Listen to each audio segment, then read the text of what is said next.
Okay, hello everyone and welcome. Welcome to the Prism for Enterprises School of Small Business. This is where we assist aspiring entrepreneurs, business owners, existing business owners with strategies, answers to their questions, resources, tips, and um, other techniques to help them along their small business journey. I am Salome Chung, the CEO of Prism for Enterprises. I would like to welcome you and invite you to share this with your friends, your family, anyone you know of who is business minded, wanting to go in that direction that could benefit from the information we share here. Also find us on YouTube, subscribe to our channel so that you never miss an episode because you won't find the information we share here, I dare say, in a lot of places. So today our conversation is going to focus on online businesses. The popular opinion out there is that this is a way to make money quick, fast, and easy. Today, my guest is Dawn Marcotte. Dawn, I hope I'm pronouncing your name correctly. Dawn is a content strategist. Yes, you are.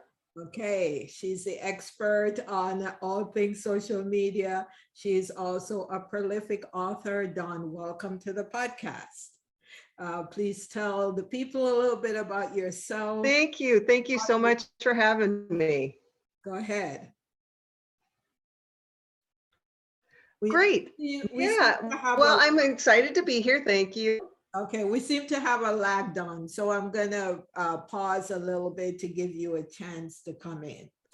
So as I was saying, share with us a little bit about yourself. I know you've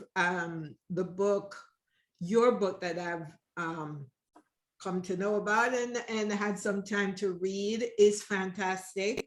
And everyone who's in business or thinking of starting an online business, it's a must read. Dawn's book is titled The 7 Lies Entrepreneurs Are Told About Online Businesses. She calls them myths. So we're going to talk about those myths today.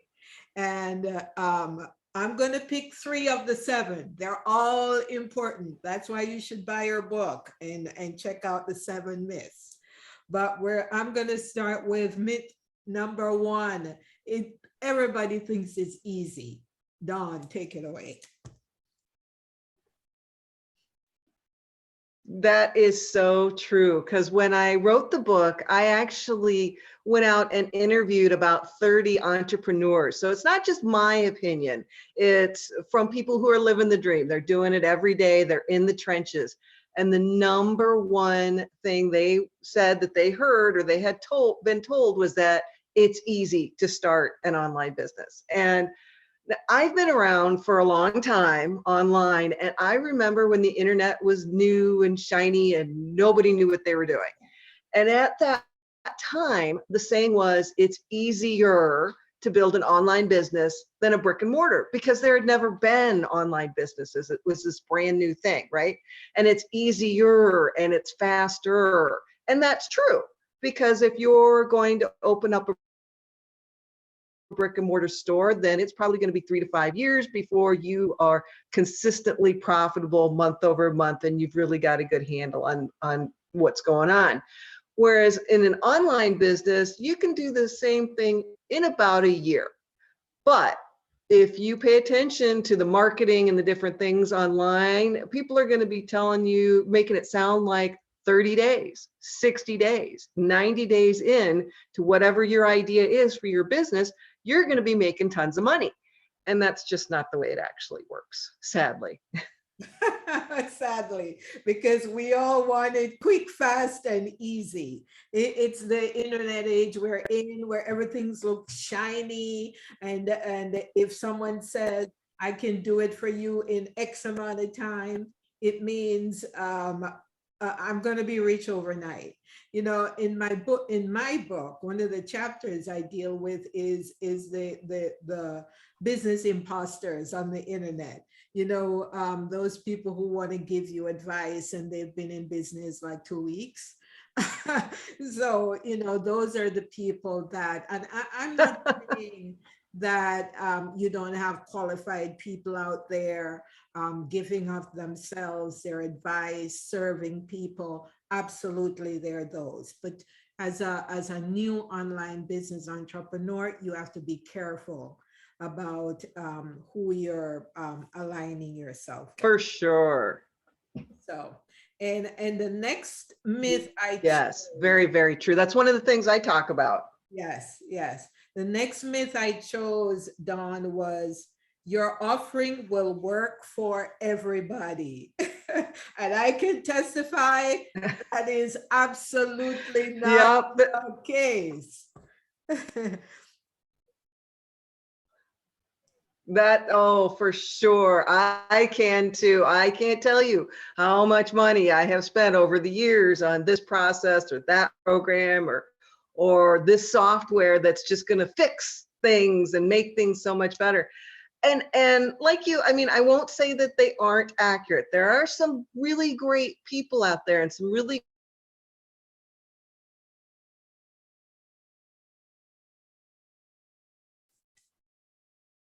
great processes, but just because you need to understand your skills and your needs and them as well. Like there's a woman that I follow on Facebook who's an entrepreneur and she's fantastic and she has so much energy and I just love her and she shares great information, but I will never hire her as a coach. I will never try her program because she is an extreme extrovert and she's good at it and she loves it. But the things that she says to do, I, as an introvert, go, oh my gosh, I can't possibly do that. No, it will feel spammy and uncomfortable. And I just know it's not going to work for me. Now, if I hadn't taken the time to really dig into who she is and to understand who I am, I might have bought that program.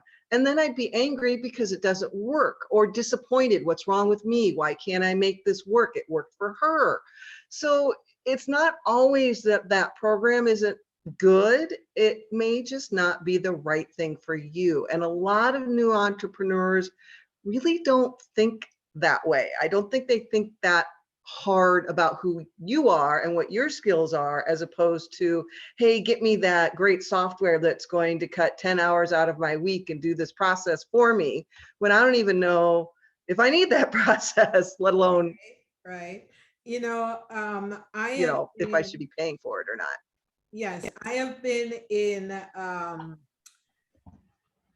so many, you know, as entrepreneurs, because we're so eager to learn, we run the risk of latching Mm-hmm. on to the next big thing.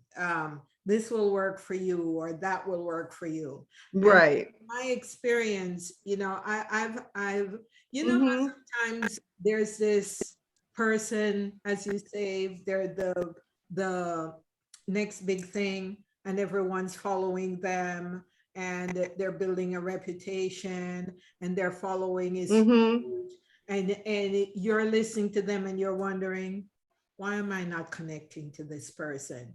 How do I not see what value they would bring to my Right. business?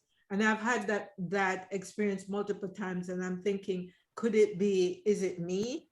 But once, when I looked at that myth in your book, Mm-hmm. I'm thinking you have to have a synergy.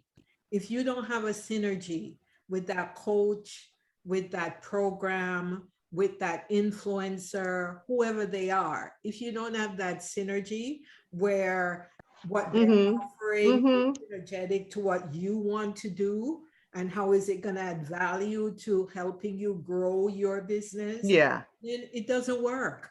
And it doesn't matter that they have a million followers. It just means that they are not the right coach for you. Exactly. Or not at the right time. That's the other thing too, is, True. I hired one coach very early on in my business. She helped me set up a sales funnel. using a Facebook group. And that was great. And that's what I needed then. But she's not someone I would go back to now because I've done that. So the coach that I have now is someone that helps me with my books. She's actually a book coach. So she's like a beta reader kind of thing. And she makes everything I do so much better. But I wasn't ready for her when I first started my business.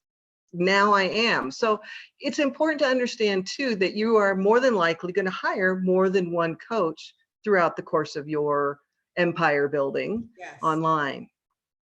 And that is absolutely true. I know of, there's this business, like mega business person that makes billions of dollars. And he says, how you start out in business is never where you end up. When you, at the start, Nope. before, it's never where you end up. You go through so many different iterations and changes and directions that it's really important that you be careful about who's coaching you, what you're absorbing, because it can get really confusing when you're trying to establish your brand identity and what your product is about or your service is about, but it's not aligning with your messaging. That can get really, really challenging. So that's, not as It you can. say, one size does not fit all. No, which is, part of the attraction of the internet and building a business there too, because you don't have to have a college degree. You don't have to have a background in this or that much money or whatever. The internet is so big that it doesn't matter who you are or what your background is or where you are in your point in life, in your cycle of life. If you take the time and you have the passion and the patience to keep learning and keep at it, you can build a business. But again, like we said at the beginning, it's not easy. It's not going to be overnight. It takes that patience and that persistence. And I see a lot of people, especially in 2020, when a lot of people lost their jobs and so they jumped online thinking they could come up with something really fast, just giving up when it didn't happen. And that's part of why I wrote the book, because I just wanted to yell into the internet, no, come back. Oh, no. Come back. You could figure this out. We can do this. Which, But yeah, so that's one of the things I like about the internet. which is the perfect segue into your myth number 6. You can figure it out.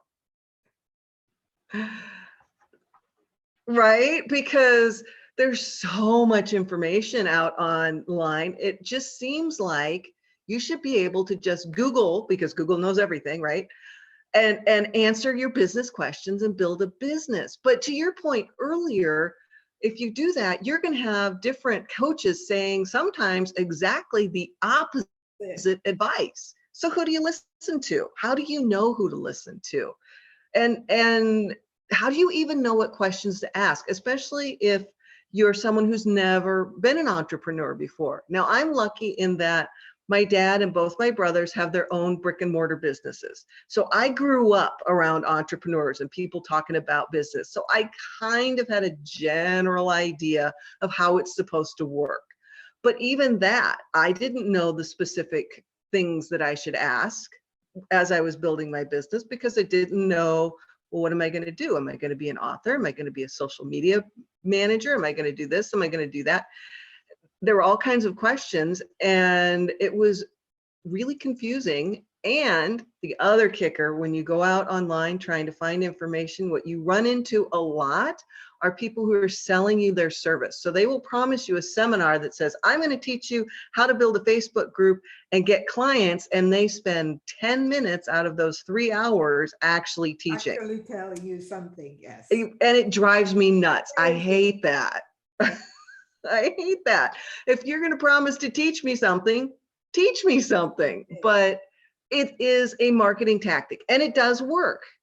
It does work for people. And I'm not saying it's a bad tactic or it's wrong. I'm just saying, as someone who was trying to learn something without paying for it, it was very frustrating. Yes. So let me tell you, as your book is titled Seven Myths Entrepreneurs Should Know About um, Online, Starting an Online Business. The title of my book is Push Start, and it covers your myth number 6, which is Okay.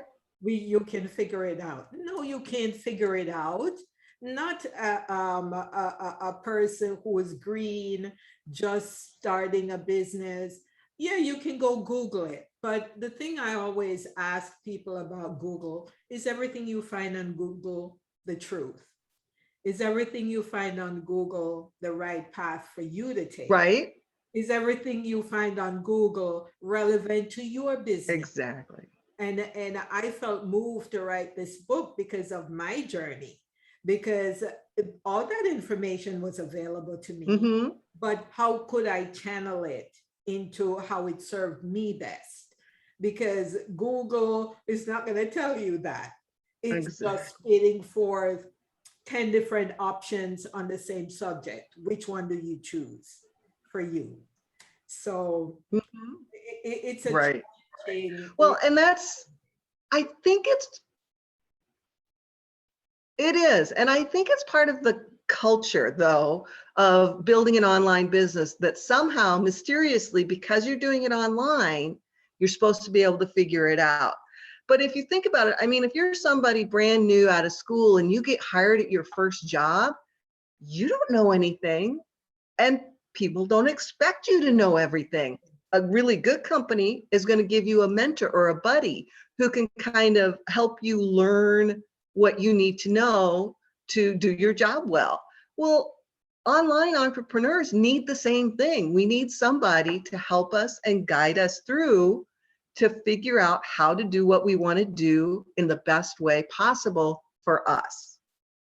And I thank the universe for your book because it is amazing and it is well written. I like the structure, and I like the fact Oh, that thank you. actual entrepreneurs speak to the topic. So in most business books, mine included, you reference, you know, your sources, and you do your research and you bring together the wealth of information. But in your book you actually have people who have the online experience that says, this is what I experienced, don't do that. So, or there's another way to do it. Right? Yeah. So Right, Dawn. right. And I did that on purpose because I'm just one person and my life experience is not your life experience, and it may not be somebody else's life experience. And I wanted to make sure that if it's a single mom or someone who's in that in-between generation with aging parents or male, female, whatever, I wanted to make sure there was someone in the book that they could look at and go, well, if they can do it, then I can do it. I'm going to give this a try. And I kind of felt like if it was just me, that would be a little too limiting in that way. Absolutely, absolutely.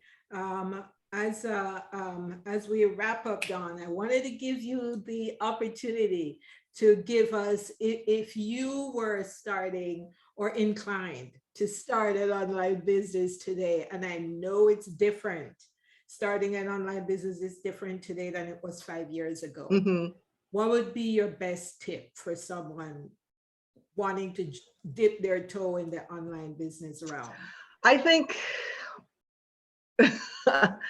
I think the best business advice that I can give is actually something my father told me when I was I probably teenage years, somewhere in there, is that if you want to build a business, the best way to learn about it is to work for someone else in that industry and learn the ropes. Now, the online version of that would be to find someone in the industry that you want to get into and follow them and get to know them, see what they're doing, how do they do it. Find a mentor that can hold your hand and walk you through. And if you don't know of anybody, feel free to reach out to me. I have names I can name of people that I recommend fairly regularly, that some are more well known than others, that have been online for a while, and I have found to be very authentic coaches that are willing to give of themselves, give their time and their energy and their knowledge. Okay, awesome, Dawn. So with that invaluable little nugget, I'm sure listeners are kind of waiting to say, how do I find these people? Dawn, tell the people how they can find you so they can get access to that information and the resources that you can point them to. Sure. The best way to get a hold of me is actually on LinkedIn. My name, Dawn Marcotte, and I have, not only do I have a profile, I also have a newsletter. So, and I am someone that if you send me a message, if you tell me that you heard me on a podcast or this podcast, I will know right away and I will accept your connection and be more than happy to help you out. So that is the best way to get a hold of me. I'm also on Facebook, but I'm not out there quite as much looking at messages and things like that. So LinkedIn really is the best way to find me.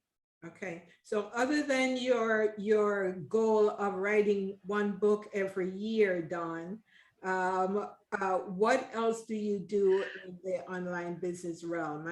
I know you do content creation and things of that nature, but what else are you Yeah. involved in? So I have a LinkedIn newsletter that I do every week specific for introverts. That's kind of my big project right now. I'm also working on launching a couple of classes for very specific things. So for example, I have a book that I wrote a couple years ago, 2020, how to build a Facebook group and get clients, but to take that book and actually teach it. And that way I think more people will get access to it that way, because not everybody likes to read. So I'm trying to take the things that I've done in content previously and put them into a new format so that more people can get access to them, and then more people will learn and be able to grow their business. All right. Thank you so much, Dawn. Thank you, thank you. Thank you for your time. And I am absolutely positive that our audience learned a lot from you today. I want to invite you listeners out there, go listen to this podcast wherever you listen to your podcast, whether it's on Apple or Google or Spotify. Go, if you're a YouTube person, follow us there, and subscribe so that you never miss an invaluable episode like the one you just heard today. And I will see you guys next time in the Prism for Enterprises School of Small Business. You will have an awesome week. Thank you and goodbye.